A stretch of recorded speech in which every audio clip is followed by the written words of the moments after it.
Law number 2. Never put too much trust in friends. Learn how to use enemies. Be wary of friends. They will betray you more quickly, for they are easily aroused to envy. They also become spoiled and tyrannical. But hire a former enemy, and he will be more loyal than a friend.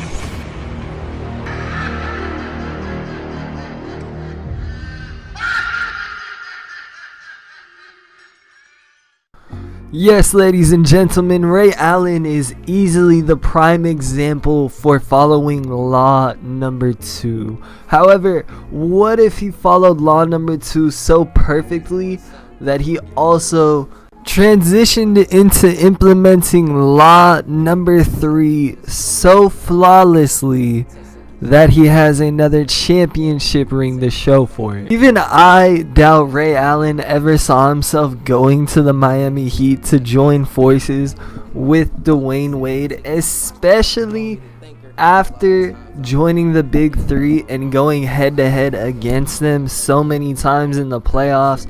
But I wouldn't be surprised if that was not a potential destination that he may have considered before initially joining the Big Three. We gotta give credit where credit is due, as they were the first group of players to begin the modern trend of these players conspiring together behind the scenes in free agency to all go to one destination to then build a super team.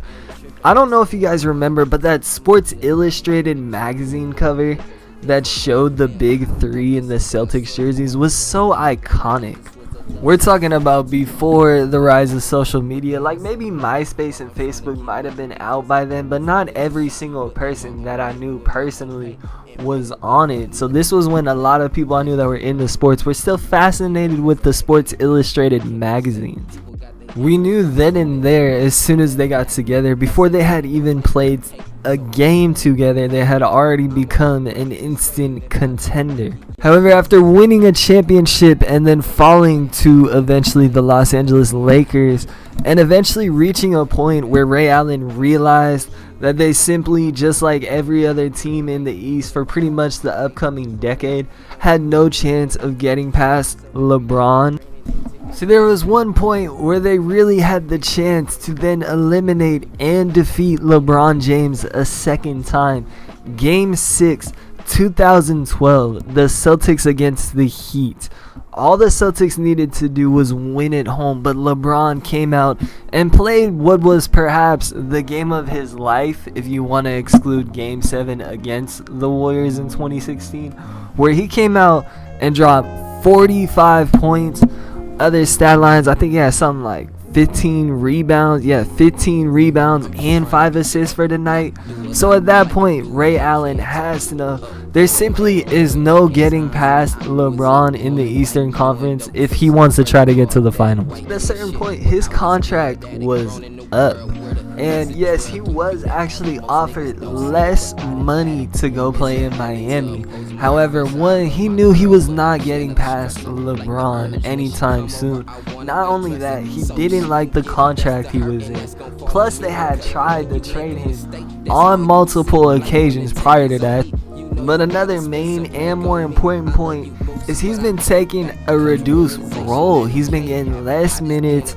He started coming off the bench playing a 6-man role, which from a neutral standpoint, looking at it, you could say that is kind of ideal, because that way he's getting all the shots when KG and Paul Pierce aren't on the floor. But you can imagine that if you're not winning, why would you want to sit there and come off the bench and try to feel like you got to carry your team? And at the same time, he just did not feel appreciated. You know, the business of professional sports is very much a what have you done for me lately kind of business. But in all honesty, the situation really would be much more ideal for him to go to Miami. They already have been competing for a title several times. They've eliminated the Celtics. The Celtics are not going to get past Wade, LeBron, and Bosh. And another thing is he's gotta know he isn't getting any younger, and over time players' play does regress, as well as KG and Paul Pierce.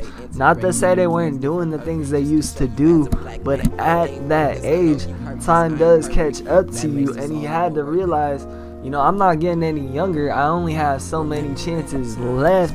Do I want to keep trying in this futile situation or go somewhere where it would benefit me more? Moving forward, ladies and gentlemen, law number 3 is conceal your intentions. Keep people off balance and in the dark by never revealing the purpose behind your actions. If they have no clue what you are up to, they cannot prepare a defense.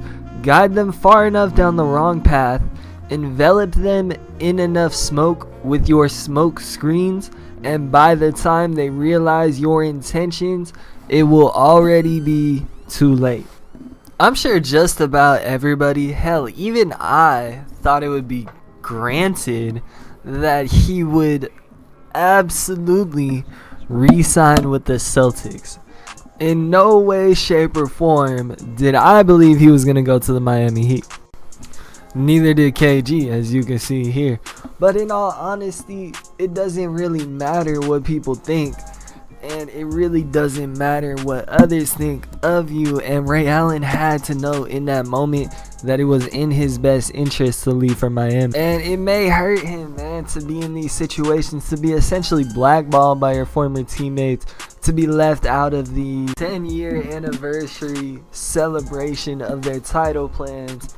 But in reality, as I said, opinions don't matter. And as far as looking at his legacy and everything in the past, moving forward, it was the right decision for his career. He's going to go down with 2 rings instead of just 1.